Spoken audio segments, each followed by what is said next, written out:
আচ্ছা দেখ, নেক্সট যেটা করাবো এখন আমাদের হিসাবে চ্যাপ্টার 4। এই চ্যাপ্টার থেকে একটাই কোশ্চেন করতে হবে, একটাই কোশ্চেন, আর কিছু করতে হবে না। কি থিওরি, একটাই থিওরি করতে আসবে, এবং তাও বলেইছি, আজকে বলে দিচ্ছি, বসে বলেছি এই থিওরিটা দেবেই পরীক্ষায়, 5 নম্বর দেবে থিওরিটা, শিওর শর্ট দেবে 5 নম্বর থিওরি। কি টুকে নিবি, এখনই মুখস্থ হয়ে যাবে। ও তোকে পরীক্ষায় বলবে 5টা এক্সেম্পটেড ইনকামের নাম বলো, আর কিচ্ছু বলবে কি বলবে, 5খানা এক্সেম্পটেড ইনকামের নাম বলো। কি বললাম বল, তোকে বলবে 5খানা এক্সেম্পটেড ইনকামের নাম বলো। মানে কি, মানে হচ্ছে ধর আজকে আমাদের ভারতবর্ষে অনেক জায়গা থেকে তো আমরা ইনকাম করতে পারি। এমন কিছু ইনকাম আছে যেই ইনকাম গুলো করলে গভর্নমেন্ট ট্যাক্স নেবে না। এরকম একটা দুটো নাম বলতে পারবি? এগ্রিকালচার ইনকাম, এটা এমন একটা ইনকাম ওর উপর গভর্নমেন্ট ট্যাক্স নেয় না। একটা বললো, আর বল, একটা কথা বললো, হ্যাঁ বল। শুনতে পাচ্ছি না। গিফট। আচ্ছা, না অনেক পয়েন্ট আছে, প্রচুর পয়েন্ট আছে। আমি তোকে বলছি একটা দুটো সব বলছিস তো, সমস্যা নেই, না কথা বলিস না। অনেক পয়েন্ট আছে, প্রচুর পয়েন্ট আছে। আমাদের ইনকাম ট্যাক্স অ্যাক্টের সেকশন 10 10 নম্বর ধারায় যতগুলো ইনকামের কথা বলা আছে সব এক্সেম্পটেড। বুঝলি কি বললাম? আমাদের ইন্ডিয়াতে যে ইনকাম ট্যাক্স অ্যাক্টে 10 নম্বর ধারা আছে, সেকশন 10, সেকশন 10 এ যতগুলোর কথা বলা, যা যা ইনকামের কথা বলা সব এক্সেপ্টেড। যেমন আমি প্রথমে কি বললাম, তুই বললি এগ্রিকালচার ইনকাম, এটা কোন সেকশনে বলা আছে? Section 10 subsection 1। কি বললাম? Section 10 subsection 1। দেখ প্রথমেই লেখা আছে 1 নম্বর, দেখ প্রথমেই লেখা আছে এগ্রিকালচার ইনকাম। কি লেখা আছে? দেখ আন্ডার সেকশন 10 সাবসেকশন 1, এই সেকশনে বলা আছে এগ্রিকালচার ইনকাম। তুই 1 নম্বর পেয়ে গেলি। এরা শুধু এগ্রিকালচার ইনকাম লিখলে কত নম্বর দেবে? হাফ। উইথ সেকশন দিলে 1, ঠিক আছে? তো হয়ে গেল এগ্রিকালচার ইনকাম। এই কটার সেকশন অ্যাটলিস্ট তুই 5টাও দেবে, তুই শুনতে পারলি, তো 5টা সেকশন মুখস্থ করে রাখবি। 2 নম্বর, আগের দিন বলেছিলাম, আগের চ্যাপ্টার গুলোতে বলেছিলাম, মনে করার চেষ্টা কর, ওই যে ফ্যামিলি বিজনেস করে অনেকে, ফ্যামিলি বিজনেস করে, ফ্যামিলি বিজনেস করে ওই যে বছরের শেষে ওরা তো একটা প্রফিট পায়, শেয়ার অফ প্রফিট পায়। সেই প্রফিটটা পেলে না ওর উপর গভর্নমেন্টকে ট্যাক্স দিতে হয়। কারণ আগের দিন বুঝিয়েছিলাম কেন ট্যাক্স দিতে হয় না, কারণ অলরেডি ট্যাক্স দিয়ে আসছে তো। তারপর ওই টাকাটা যখন ভাগ হবে, মানে ট্যাক্সেবল ইনকামটা যখন ভাগ হবে, ইন্ডিভিজুয়ালরা যে টাকাটা পাবে সেই টাকার উপর ট্যাক্স হবে। এখানে তাই বলেছে, দেখ এখানে কি যে receipt of a member from joint income of the Hindu undivided family, section 10 subsection 2। ঠিক আছে? তো দুটো পয়েন্ট হলো, পয়েন্ট মুখস্থ করি 5টা পয়েন্ট, কারণ আমি বলছি পরীক্ষা দেবে কিন্তু এটা থিওরি দেবে 5 নাম্বার। এই থিওরি কি, ট্যাক্সের থিওরিটা এতটাই মজার জিনিস, মানে ব্যাপারটা কি এরকম যে 5টার মধ্যে তুই ফুল মার্কস দেয় ট্যাক্সের থিওরি। 5টা পয়েন্ট 5 নাম্বার, 5টা পয়েন্ট 5 নাম্বার। এমন না 5 নাম্বার দিয়ে তুই 7-8টা পয়েন্ট লিখবি, 5টা পয়েন্টই লিখতে হবে। 5টা পয়েন্ট 5 নাম্বার। তারপর কি বলছে, share of profit from a partnership firm, একটা হিন্দু আনডিভাইড ফ্যামিলি, আর একটা কি বললাম, পার্টনারশিপ ফার্ম। পার্টনারশিপ ফার্ম থেকে তুই যদি কোনো কামাতে পারিস, পার্টনারশিপ ফার্ম থেকে যদি কোনো কামাতে পারিস, ঠিক আছে, সেটা চলে আসবে কোথায়? আন্ডার সেকশন 10 সাবসেকশন 2 এতে। এটাও কিন্তু এক্সেম্পটেড। তারপর এই যে আমরা অনেক বলি না এলআইসি, পেজ নাম্বার খুঁজে পাচ্ছিস না নাকি? পেজ নাম্বার বলবো? পেজ নাম্বার 54 পাতা, 54 পাতা, 54। এলআইসি নাম শুনেছি তো আমরা, দেখবি না অনেক এলআইসি করে, অনেক এলআইসি করে তো, কিন্তু একটা সময় পর এলআইসি টাকা ম্যাচুরিটি হয় জানিস তো। একটা সময় পর কেউ 10 বছরের নেয়, সরি কেউ 16 বছরের নেয়, কেউ 21 বছরের নেয়, বিভিন্ন টার্ম নেয়।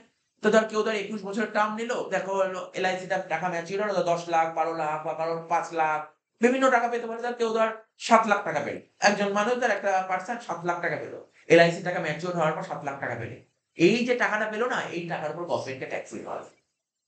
কি বললাম বুঝলেন তো? এলআইসি টাকা ম্যাচিওর হলে গভর্নমেন্টকে ট্যাক্স দিতে হবে, তাহলে এটাও কিন্তু এক্সেম্পটেড। বোঝা গেল? এটাও এক্সেম্পটেড। দেখ লেখা আছে, কি লেখা আছে দেখ, sum received under life insurance policy. ঠিক আছে, sum received under life insurance policy. ঠিক আছে? তো কোন সেকশনে বলা আছে? Under section 10 subsection 10 D. হ্যাঁ, কেন নেবে না?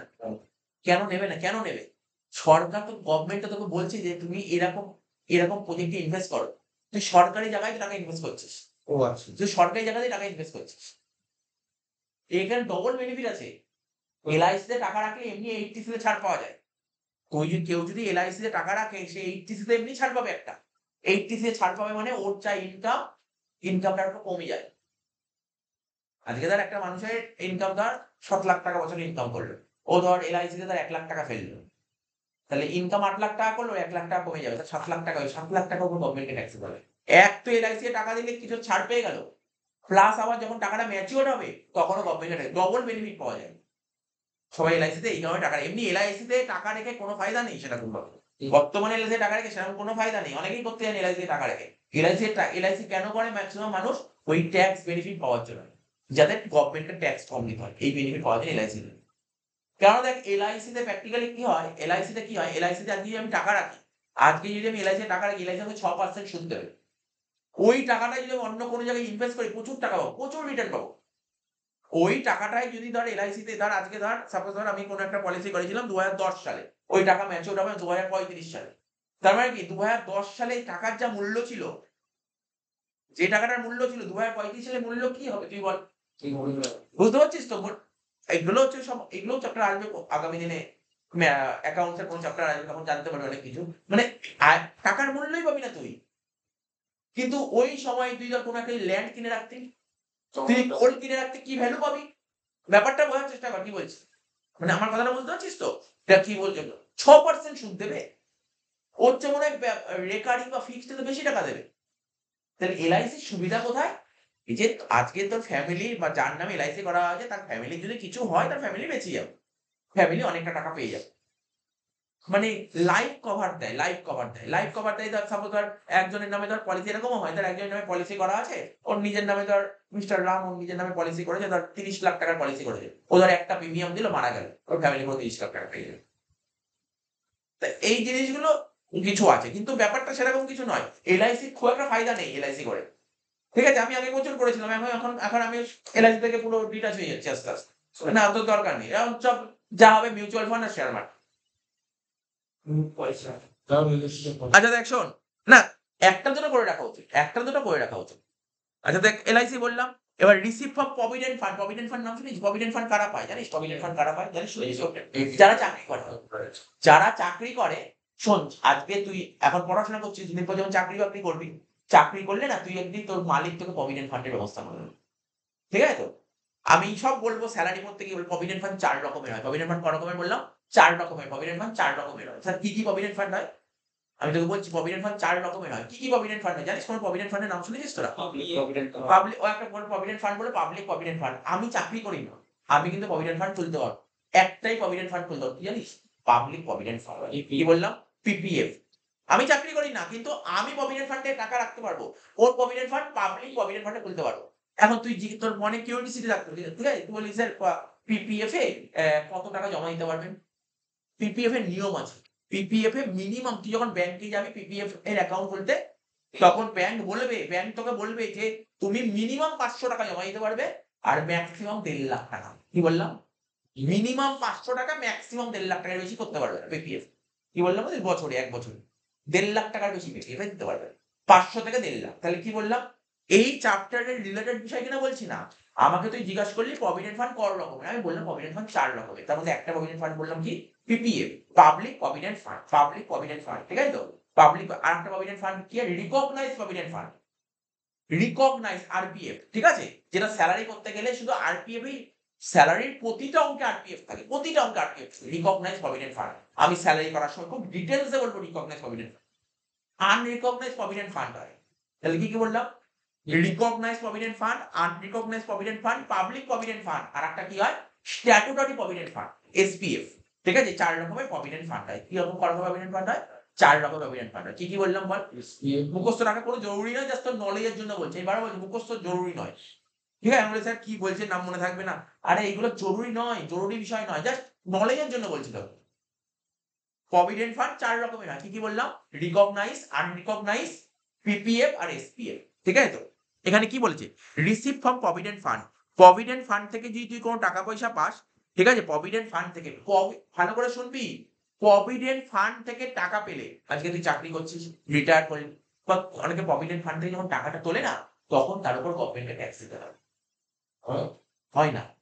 প্রভিডেন্ট ফান্ড এখানে তাই বলেছে। দেখ এখানে আমি সুন্দর করে উদাহরণ দিচ্ছি। ম্যাচুরিটি এই দেখ PPF। আজকে ধর আমি ব্যাংকে গেলাম, বন্ধন ব্যাংক বা ধর ব্যাংক অফ বরোদায় গেলাম। ব্যাংক অফ বরোদায় অ্যাকাউন্ট আছে। আমি বললাম PPF অ্যাকাউন্ট খুলেছি।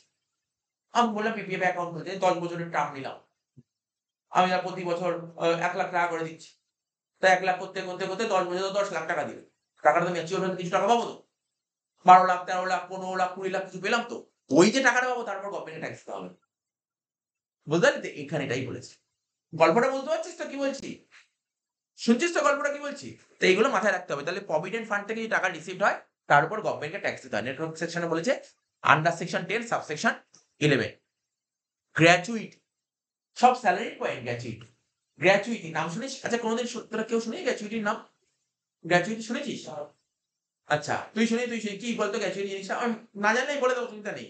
বল গ্র্যাচুইটি কি জিনিস? রিটায়ারমেন্টের টাইমে হ্যাঁ ঠিকই বলেছে গ্র্যাচুইটি। দেখ দেখবি অনেকেই গভর্নমেন্ট সার্ভিস করে, অনেকে তো গভর্নমেন্ট সার্ভিস করে, সেন্ট্রাল গভর্নমেন্ট বা কেউ স্টেট গভর্নমেন্ট চাকরি করে। রিটায়ার করার পর দেখবি বাড়িতে প্রচুর টাকা নিয়ে আসেন। দেখবি যারা চাকরি করতো, সারা জীবন চাকরি করতো, বিশেষ করে সেন্ট্রাল গভর্নমেন্ট যারা চাকরি করতো, চিন্তা ভাবনা করতে প্রচুর টাকা নিয়ে আসে। 80 লাখ, 90 লাখ এরকম পায় রিটায়ারমেন্টের পর। ঠিক আছে তো? এরকম প্রচুর টাকা পায়। এবার যদি সে যদি স্টেট গভর্নমেন্ট হয় সে কত হবে? 30 লাখ, 40 লাখ টাকা পাবে। স্টেট গভর্নমেন্টে কম, স্টেট আর সেন্ট্রালে বেশি। রিটায়ার করার পর একটা মোটা টাকা পায় রিটায়ারমেন্ট। কেন? টাকা দিয়ে কি করবে? ও সারা জীবন চাকরি করলো, এর পরবর্তী সময় চলবে কি করে? এত টাকা পাবে। এটাকে গ্র্যাচুইটি মানে রিটায়ার, আমি আমার ভাষায় বললাম, রিটায়ার করার পর যে এমপ্লয়ি একটা লামসাম অ্যামাউন্ট পায়। ইংলিশটা হচ্ছে লামসাম। লামসাম মানে জানিস? লামসাম মানে থোক বুঝিস তো? লামসাম অ্যামাউন্ট পায়, একটা লামসাম অ্যামাউন্ট পায়, এটাকে বলে গ্র্যাচুইটি। এটা যদি গভর্নমেন্ট এমপ্লয়ি পায় তাহলে ট্যাক্স দিতে হবে না।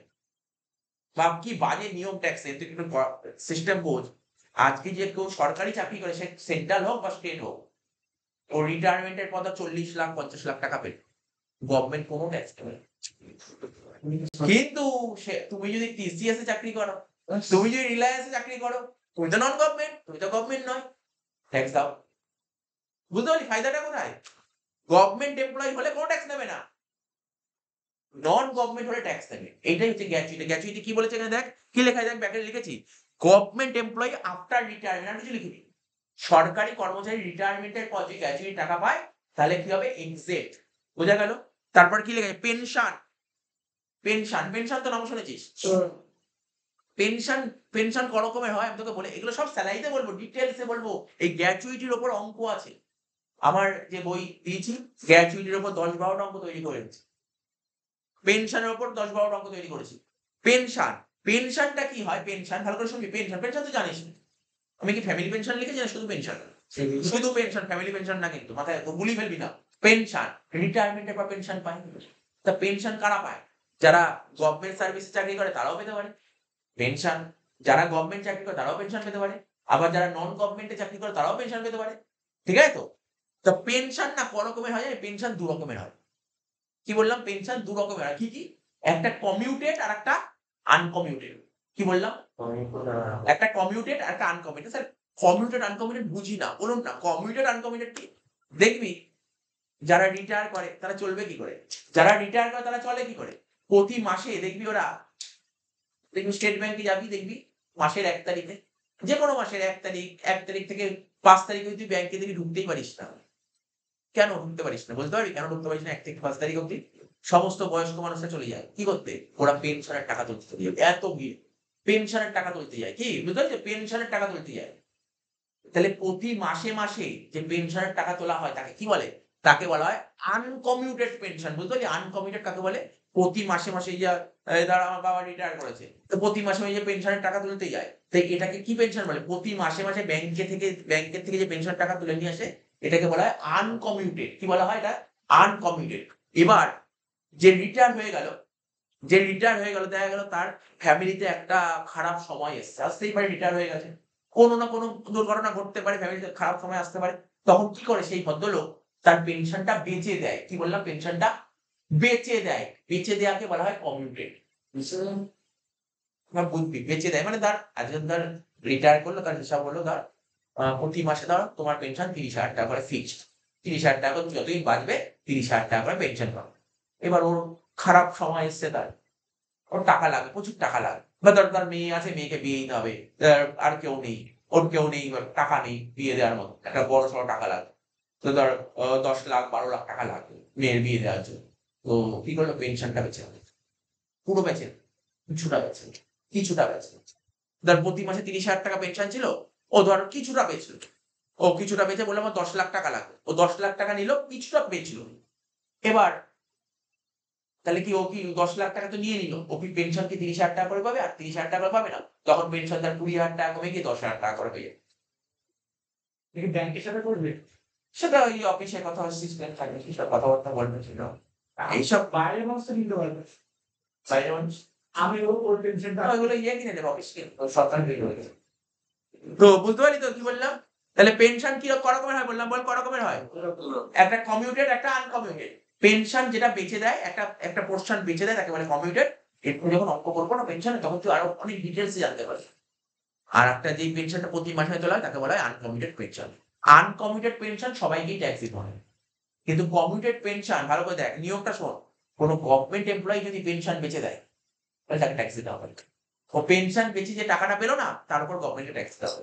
কিন্তু এটাই যদি বেসরকারি কর্মচারী বেঁচে দেয় তাহলে ট্যাক্স দিতে হবে।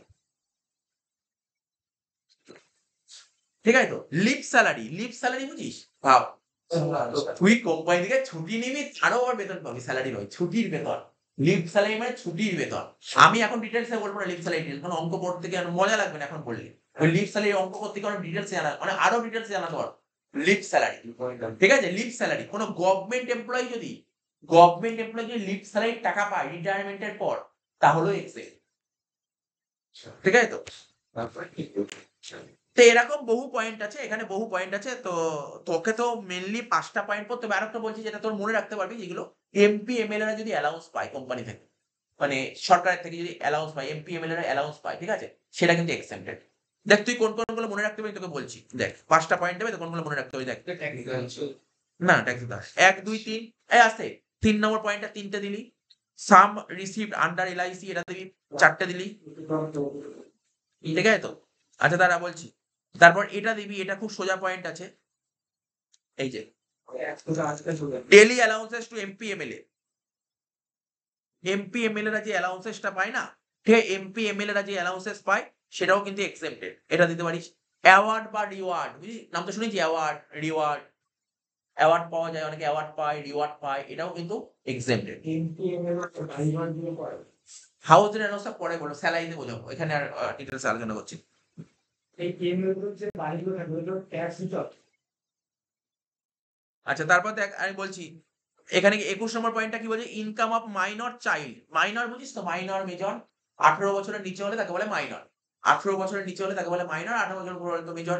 তো বলছে কি, income of minor child club in the hands of parents whose income is greater, ঠিক আছে তো, এক্সেম আপ টু 1,500 টাকা পার চাইল্ড পার ইয়ার। এটা যদি এখন না বুঝলেও চলবে, তবু আমি তোকে বলেইছি, এটা হচ্ছে 5th সেমিস্টারে আছে এই চ্যাপ্টারটা, ক্লাবিং অফ ইনকাম 5th সেমিস্টারেই আছে। এই 5th সেমিস্টার কি বলছিস তোর তো? ওদের মানে তোদের হচ্ছে থার্ড তো, ফোর্থে আছে, ফোর্থ সেমিস্টারে আছে। মানে ধর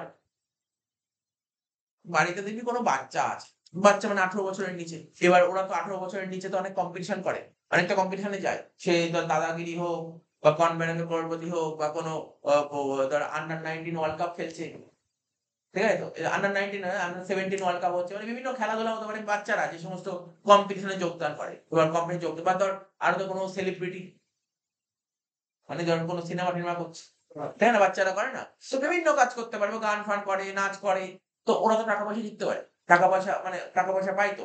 এবার ও টাকা পয়সা পেলে কি হবে? সেই ইনকামটা ট্যাক্স, বললে স্যার যে ইনকাম করে তাকে ট্যাক্স দিতে হয়, কিন্তু গভর্নমেন্ট কি নিয়ম করেছে? মাইনরদের ট্যাক্স দিতে হবে।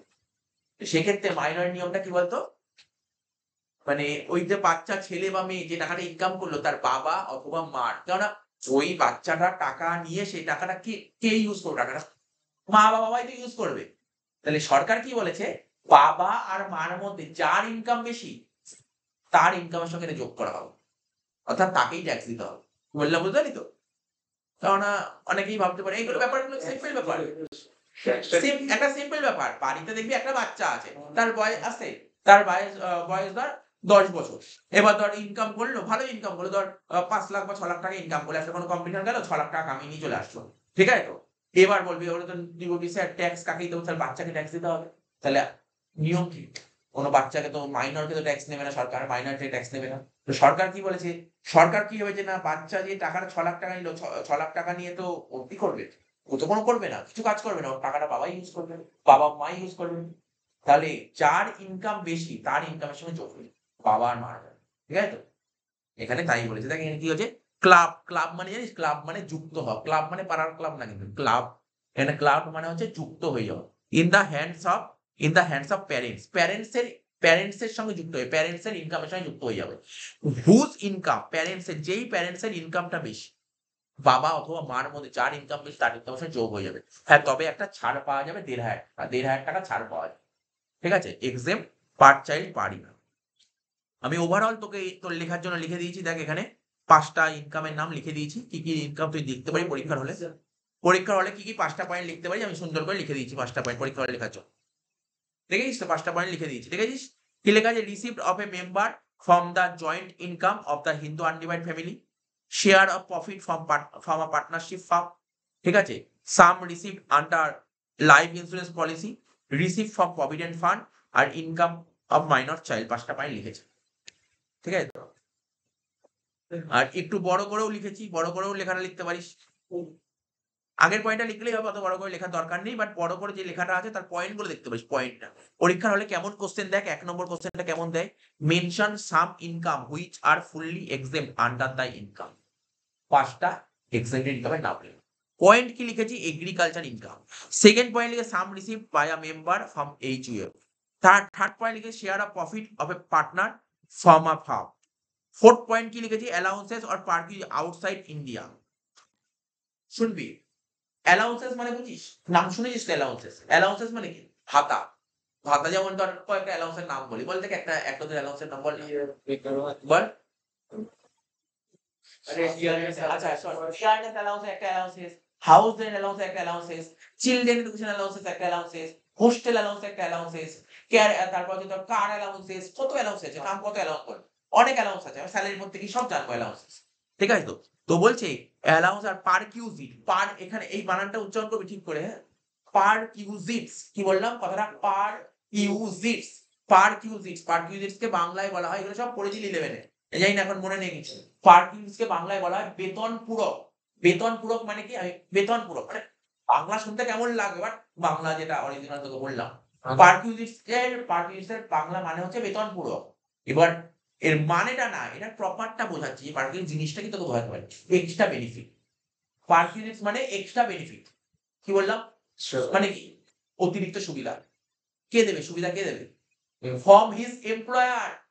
আজকে আজকে ধর আমি টাটা কোম্পানি চাকরি করছি, আমাকে এক্সট্রা বেনিফিট কে দেবে, টাটা কোম্পানির মালিক। তাহলে পার্কিং জিনিসটা কি, extra benefit from his employer, মালিকের কাছ থেকে তুমি এক্সট্রা বেনিফিট পাও। স্যার এক্সট্রা বেনিফিট কি দেবে, আরে আমি চাকরি করতে যাচ্ছি, স্যালারি পাচ্ছি, স্যালারিটা বেনিফিট নয়, স্যালারি ছাড়া যদি এক্সট্রা কিছু পাই, মানে অ্যালাউন্স না, বলবো সব বেনিফিট, অনেক রকম বেনিফিট হয়, সেটা বলবো। তোকে ধর থাকার জায়গার ব্যবস্থা করে দিল, তোকে ধর মোটর গাড়ি বাইক দিল, তোকে একটা বাইক দিল, বিভিন্ন রকম সুযোগ সুবিধা দিতে পারে, বাইক দিল, বা ধর তোর ছেলে মেয়েদের পড়াশোনা খরচা চালিয়ে দিল, আজকে তোর শরীর খারাপ, তোর মেডিকেল ট্রিটমেন্ট করিয়ে দিল, বুঝতে পারলি তো? তোকে ল্যাপটপ দিল একটা অফিসে কাজকর্ম করার জন্য, বা তুই ধর যেই বাড়িতে তোকে থাকতে দিয়েছে, তুই বললি যে আমি তো সেই, আমার বাড়ি তো কলকাতায় ছিল, আমি চাকরি পেয়েছি বোম্বেতে, তা আমাকে বাড়ির ব্যবস্থা করে দিয়েছো, তা রান্না করবে কে? বা আমি এখানে এখানে এখানে এখানে গ্যাস পাবো কোথায়, বলো, গ্যাসের ব্যবস্থা করে দিলে। তা ধর তোকে ধর একটা বাড়ি দেখে দিল, তুই বলবি আমি টিভি দেখবো, টিভি নেই তো, তার টিভির ব্যবস্থা করে দেবে, মানে আমার কথা, তোকে যে অতিরিক্ত যে সুযোগ সুবিধাগুলো করে দেবে, এক্সট্রা সুযোগ সুবিধা, এটাকে বলে পারকিউজিটস। তাহলে এখানে কি লিখেছে, অ্যালাউন্সেস আর পারকিউজিটস আউটসাইড ইন্ডিয়া। মানে তুই ভারতের বাইরে চাকরি করতে গেছিস, আউটসাইড ইন্ডিয়া, ভারতের বাইরে চাকরি করতে যাচ্ছিস, সেক্ষেত্রে তুই যে অ্যালাউন্স আর পারকিউজিটস পাস, তার উপর কোনো এক্সেমশন উপর ট্যাক্স হয় না, এটা বলেছে। কিন্তু কারা, এটা কারা, যে কেউ না, গভর্নমেন্ট এমপ্লয়, সরকার পাঠাচ্ছে, বিদেশে পাঠাচ্ছে, ঠিক আছে তো, সেখানে অ্যালাউন্স আর পারকিউজিটস পাস, এটা কিন্তু এক্সেমটেড, ট্যাক্স হয় না। স্কলারশিপ নাম তো শুনেছি, এটা তো বলার দরকার, স্কলারশিপ এর যে টাকা পাস, এটা তো এক্সেমটেড। প্রভিডেন্ট ফান্ড, ওটাও এক্সেমটেড। তারপর কি লেখা আছে দেখ, payment from recognise provident fund থেকে যদি কোনো পেমেন্ট পাস, সেটাও এক্সেমটেড। তার মানে এই কোশ্চেনটা, এই চ্যাপ্টার থেকে কোনো অঙ্ক নেই, চ্যাপ্টার থেকে একটাই কোশ্চেন থিওরি দেবে, 5টা পয়েন্ট লিখতে হবে, আমি তোকে কতগুলো পয়েন্ট দেখ, অনেকগুলো পয়েন্ট ডিসকাশন করলাম, পরীক্ষায় গিয়ে লিখে আসতেই হবে তোকে, ঠিক আছে? এটা আসলো পাঁচ 5%